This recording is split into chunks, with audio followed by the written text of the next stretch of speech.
लेकिन लाठी डंडों के कोई उस तरह से जिससे जो निशान लाइनिंग बनती है ऐसा कुछ नहीं था। नेशनल मीडिया से थे पत्रकार? हाँ, ये साधना न्यूज़ जो है, नहीं नहीं, जो जो वो आए भाई थे साहब बोल रहे थे, जी। हाँ वो आज तक का बता रहे थे अपने आप को कि मैं आज तक चैनल से हूँ। तो उन्होंने इस तरीके उन्होंने के नाम भी सवाल बताया था, शायद मुकुल कुमार करके थे वो। तो ऐसा कहीं न कहीं लग रहा है कि प्रशासन बहुत लापरवाह रहा है और ये घटना जो हुई है बहुत निंदनीय है। प्रशासन अगर पहले से मुस्तैद होता तो शायद इतनी बड़ी घटना नहीं होती। तो इस वक्त हमारे साथ रमन कश्यप के कुछ साथी मौजूद हैं। बचपन से एक साथ पढ़े लिखे और साथ में काम भी किया कर उन्होंने, और अब वो उनके परिवार का यहाँ दुख बांटने आए हैं। अपने दोस्त जो कि अब उनके बीच नहीं रहे, तो उनके परिवार का साथ देने आए हैं। आपका परिचय बताइए।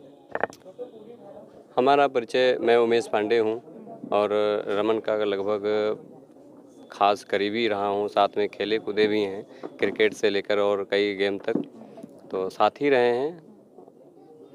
क्या करते हैं आप?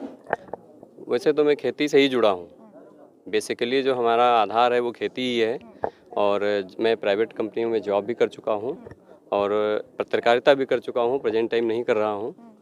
तो यही हमारा मतलब खेती मेन जो है काम करने के लिए, तो मेरा बेस खेती ही है। तो ये पत्रकारिता जैसे रमन करते थे, वैसे आप भी पत्रकारिता करते थे किसी चैनल्स के लिए? पार्ट टाइम ही करते थे। अब ऐसा है कि ये भी कोई बहुत बड़े काश्तकार नहीं है। इनके पिताजी के नाम पे 4 से 5 एकड़ के आसपास खेती है, बहुत ज़्यादा नहीं है।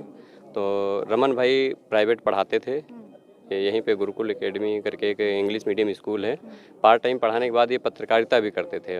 उसमें क्या था, हम लोगों की जो ये युवा जनरेशन है, हम लोग कुछ समाज के लिए समाज सेवी काम करना चाहते हैं, तो समाज सेवा के लिए पत्रकारिता से जुड़े और काम भी बहुत सराहनीय किए हैं इन्होंने और बहुत कम समय में इन्होंने नाम कमाया अपना।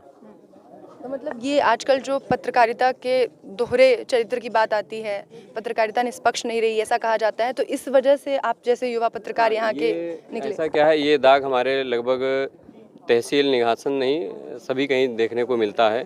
पत्रकारिता जो पत्रकार लोग हैं उनके आपस में जो आपसी मतभेद रहते हैं वो लगभग बने रहते हैं, कहीं ना कहीं ये देखने को मिल जाते हैं। इसमें कोई नई बात नहीं है और ऐसा होना नहीं चाहिए। वैसे अगर कोई सराहनीय काम कर रहा है तो उसका सपोर्ट और साथ देना चाहिए, कभी उसको डिमोशन में नहीं ले जाना चाहिए। जैसे रमन के पिताजी हमें बता रहे थे कि अभी पत्रकार जब आए थे उनसे बात करने, तो उन्होंने चैनल का नाम भी लिया कि वो उन्हें फोर्सफुली कह रहे थे वो कुछ। घटना मेरे सामने की है।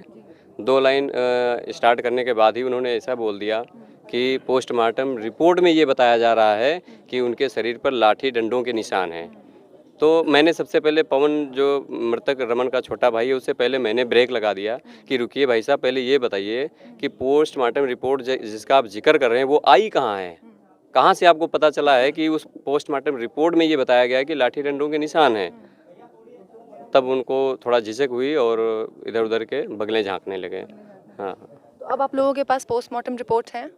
तो अभी तो मैं कल तो पूरा दिन साथ में रहा हूँ, अभी मुझे जानकारी नहीं हो पाई है क्योंकि आज कुछ प्रोग्राम था पूजा पाठ का घर पे, मैं अभी आया हूँ तो जानकारी नहीं ले पाया हूँ कि आई है या नहीं। लेकिन कल बॉडी देखी है उनकी? हाँ बॉडी देखी है।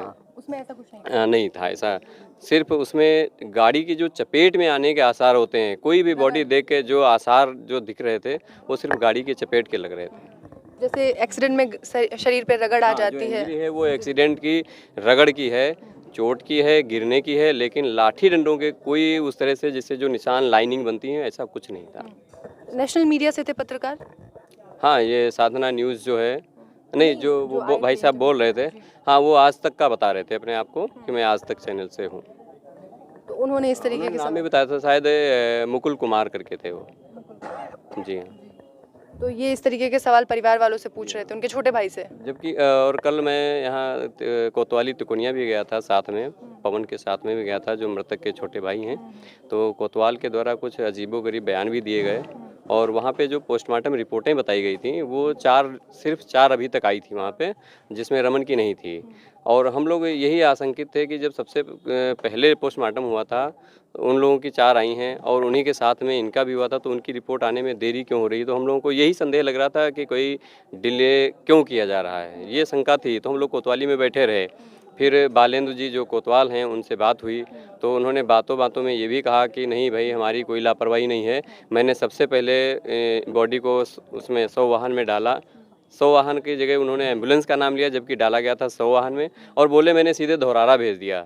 फिर उनको वहाँ पे मैंने क्लिक किया कि भाई धौरारा क्यों भेज दिया, धौरारा तो आउट ऑफ रूट है, आप CHC तिकोनिया दिखाते, निघासन दिखाते, नहीं तो फिर डिस्ट्रिक्ट हॉस्पिटल ले जाकर के आप हॉस्पिटल में दिखाते, आपने सीधे मोर्चरी क्यों भेज दिया? क्या आप इंस्पेक्टर हैं या डॉक्टर हैं? आपने यहीं पे पहले ही क्लियर कर दिया कि ये डेथ हो गई, इनको 100 वाहन में ले जाके भेज दो। ऐसा इनको नहीं करना चाहिए था। सूझबूझ का अगर मेरे ख्याल से देखा जाए तो इन्होंने कोई परिचय नहीं दिया है। तो उनको एट स्पॉट जब मिले रमन, तो उन्होंने उनको डिक्लेयर कर दिया अपने हिसाब से कि ये मृत हैं। हाँ, वहाँ पे जो प्रत्यक्षदर्शी हैं और जो हमारा जो वैन का जो ड्राइवर था, मोइन नाम है शायद उसका, मैं क्लियर नहीं बता पाऊँगा मोइन, लेकिन मोइन ही है वो।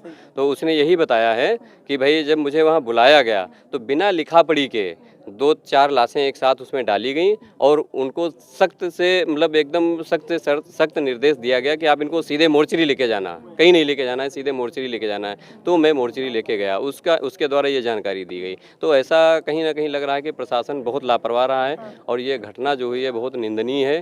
प्रशासन अगर पहले से मुस्तैद होता तो शायद इतनी बड़ी घटना नहीं होती।